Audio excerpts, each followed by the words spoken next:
ಎಲ್ಲರಿಗೂ ನಮಸ್ಕಾರ. ನಾವಿವತ್ತು ನಮ್ಮನೆ ಶೈಲಿಯಲ್ಲಿ ಹಾಗಲಕಾಯಿ ಫ್ರೈ ಮಾಡ್ತಾಯಿದ್ದೀನಿ. ಮೊದಲಿಗೆ ಹಾಗಲಕಾಯಿನ ತೊಗೊಂಡಿದ್ದೀನಿ. ಅದಕ್ಕೆ ಚೆನ್ನಾಗಿ ತೊಳ್ಕೊಂಡು ಹಾಗಲಕಾಯಿನ ರೌಂಡ್ ಶೇಪಲ್ಲಿ ಕಟ್ ಮಾಡ್ಕೊತಾ ಇದ್ದೀನಿ. ನಿಮ್ಗೆ ಯಾವ ಶೇಪ್ ಬೇಕೋ ಆ ಶೇಪಲ್ಲಿ ಕಟ್ ಮಾಡ್ಕೋಬೋದು. ಕಟ್ ಮಾಡಿದ್ಮೇಲೆ ಹಾಗಲಕಾಯಿಗೆ ಉಪ್ಪು, ನಾನು ಕಲ್ಲುಪ್ಪು ಯೂಸ್ ಮಾಡ್ತಾಯಿದ್ದೀನಿ. ಕಲ್ಲುಪ್ಪು ಮತ್ತು ಅರಿಶಿಣದ ಪುಡಿ ಹಾಕಿ ಚೆನ್ನಾಗಿ ಮಿಕ್ಸ್ ಮಾಡಿ 10ರಿಂದ 15 ನಿಮಿಷ ನೆನೆ ಹಾಕಬೇಕು, ಅದು ನೀರು ಬಿಟ್ಕೊಳ್ಳೋವರೆಗೂ. ಇವಾಗ ಒಗ್ಗರಣೆಗೆ ಟೊಮೊಟೊ, ಕೊತ್ತಂಬರಿ ಸೊಪ್ಪು, ಮೆಣಸಿನ್ಕಾಯಿ, ಈರುಳ್ಳಿ, ಬೆಳ್ಳುಳ್ಳಿ, ಹುಣಸೆ ರಸ ತಗೊಂಡಿದ್ದೀನಿ. ನಂತರ ಇದಕ್ಕೆ ಬಾಣಲೆಗೆ ಎಣ್ಣೆ ಹಾಕ್ಕೊಂಡು ಕಟ್ ಮಾಡಿರೋಂಥ ಹಸಿ ಮೆಣಸಿನ್ಕಾಯಿ, ಬೆಳ್ಳುಳ್ಳಿನ ಹಾಕ್ಕೊಂಡು ಚೆನ್ನಾಗಿ ಫ್ರೈ ಮಾಡ್ಕೊತಾ ಇದ್ದೀನಿ. ಮೆಣಸಿನ್ಕಾಯಿ ಮತ್ತು ಬೆಳ್ಳುಳ್ಳಿನ ಎಣ್ಣೆಲಿ ಹುರ್ಕೊಳ್ಳೋದ್ರಿಂದ ಟೇಸ್ಟ್ ತುಂಬಾ ಚೆನ್ನಾಗಿ ಬರುತ್ತೆ.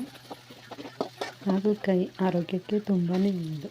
ಇವಾಗ ಈರುಳ್ಳಿ ಹಾಕೋತಾ ಇದ್ದೀನಿ. ಈರುಳ್ಳಿನ ಕೆಂಪಾಗೋವರೆಗೂ ಹುರ್ಕೊಳ್ಳಿ.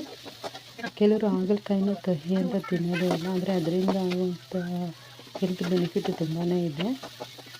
ಶುಗರ್ ಇರೋರು ತಿಂಗಳಿಗೆ ಒಂದ್ಸಲ ಆದರೂ ಹಾಗಲಕಾಯಿನ ಪಲ್ಯ ಅಥವಾ ಜ್ಯೂಸು ಈ ಥರ ಯಾವ ಥರ ಆದರೂ ಮಾಡ್ಕೊಂಡು ತಿನ್ಬೋದು. ಜ್ಯೂಸ್ ಕುಡಿಯೋಕ್ಕಾಗಲ್ಲ ಅನ್ನೋರು ಈ ಥರ ಡಿಶಸ್ಗಳನ್ನ ಮಾಡ್ಕೊಂಡು ತಿನ್ಬೋದು.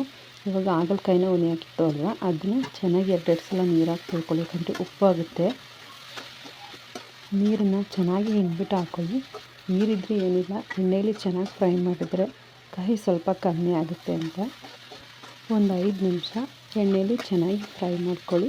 ಅದಾದಮೇಲೆ ಸ್ವಲ್ಪ ನೀರು ಹಾಕಿ ಉಪ್ಪು ಹಾಕಿ ಚೆನ್ನಾಗಿ ಮಿಕ್ಸ್ ಮಾಡಿಕೊಂಡು ಮಧ್ಯ ಉರಿಲಿ ಬೇಯಕ್ಕಿಡಿ. ಮಧ್ಯ ಮಧ್ಯ ತಿರುಗ್ತಾ ಇರಿ, ಯಾಕಂದರೆ ತಳ ಹಿಡಿಬೋದು. ಇದು ನಾನು ತೊಗೊಂಡಿರೋದು ನಾನ್ ಸ್ಟಿಕ್ ಪಾತ್ರೆ ಅಲ್ಲ, ಅದಕ್ಕೋಸ್ಕರ.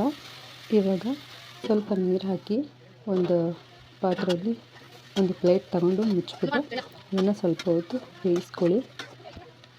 ಒಂದು 10 ನಿಮಿಷ ಇದೇ ಥರ ಮಧ್ಯ ಉರಿಲಿ ಬೇಯಿಸ್ಕೊಳ್ಳಿ. ಆಮೇಲೆ ಕಟ್ ಮಾಡಿಟ್ಟಿರೋ ಟೊಮೊಟೊ ನಾನು ಉದ್ದುದ್ದಕ್ಕೆ ಕಟ್ ಮಾಡ್ಕೊಂಡಿದ್ದೀನಿ. ನೀವು ಸಣ್ಣಕ್ಕೆ ಬೇಕಾದ್ರೆ ಕಟ್ ಮಾಡ್ಕೊಬೋದು. ನಾನು ಹಾಗಲಕಾಯಿನ ರೌಂಡಾಗಿ ಕಟ್ ಮಾಡ್ಕೊಂಡಿರೋದ್ರಿಂದ ಟೊಮೊಟೊನ ಸ್ವಲ್ಪ ಉದ್ದುದ್ದಕ್ಕೆ ಕಟ್ ಮಾಡ್ಕೊಂಡಿದ್ದೀನಿ. ಇವಾಗ ಟೊಮೊಟೊ ಹಾಕಿ ಒಂದು 2 ನಿಮಿಷ ಹುರಿದ್ಮೇಲೆ ಇದಕ್ಕೆ ಗರಂ ಮಸಾಲ, ಅರಿಶಿಣದ ಪುಡಿ, ಅಚ್ಚ ಪುಡಿ, ಧನಿಯಾ ಪುಡಿ ಅಷ್ಟೇ ಹಾಕಿರೋದು, ಬೇರೆ ಏನೂ ಹಾಕಿಲ್ಲ. ಈ ಟೈಮಲ್ಲಿ ಹಾಗಲಕಾಯಿನ ಒಂದು ಸ್ವಲ್ಪ ಮುಟ್ಟು ನೋಡಿ, ಮೆತ್ತಗಾಗಿದ್ದರೆ ಕೈಯಲ್ಲಿ ಚಿವುಕಿದ್ರೆ ಬೆಂದಿರಬೇಕು. ಆ ಥರ ಇದ್ದಾಗ ಇನ್ನೂ ಬೆಂದಿಲ್ಲ ಅಂತಂದರೆ ಇನ್ನೊಂದು ಸ್ವಲ್ಪ ನೀರು ಹಾಕ್ಕೊಂಡು ಬೇಯಿಸ್ಕೊಬೋದು. ಇವಾಗ ಇದಕ್ಕೆ ಹುಣಸೆಹಣ್ಣಿನ ರಸನ ಸೇರಿಸ್ಕೊತಾ ಇದ್ದೀನಿ. ಹುಣಸೆಹಣ್ಣಿನ ರಸ ಸೇರಿಸ್ಕೊಳ್ಳೋದ್ರಿಂದ ಹುಳಿ, ಖಾರ ಮತ್ತು ಕಹಿನೂ ಇರುತ್ತಲ್ಲ, ಅದೆಲ್ಲ ಸ್ವಲ್ಪ ಮೀಡಿಯಮ್ಮಿಗೆ ಬರುತ್ತೆ. ಅಷ್ಟು ಕಹಿ ಅಂತ ಅನಿಸಲ್ಲ. ಎಲ್ಲ ಹಾಕಿ ಒಂದು 2-3 ನಿಮಿಷ ಚೆನ್ನಾಗಿ ಬೇಯಿಸ್ಕೊಳ್ಳಿ. ಕೊನೆಯಲ್ಲಿ ಕೊತ್ತಂಬರಿ ಸೊಪ್ಪು ಹಾಕಿದ್ರೆ ಹಾಗಲಕಾಯಿ ಫ್ರೈ ರೆಡಿ ಆಗುತ್ತೆ.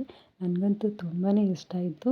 ಅದು ನೋಡಿದ್ರೇ ತಿನ್ನಬೇಕು ಅಂತ ಅನ್ನಿಸ್ತು. ಇದೇ ಥರ ಸಿಂಪಲ್ ಆ್ಯಂಡ್ ಟೇಸ್ಟಿ ಅಡುಗೆಗಳಿಗೋಸ್ಕರ ನಮ್ಮ ಚಾನಲ್ನ ಸಬ್ಸ್ಕ್ರೈಬ್ ಮಾಡಿ.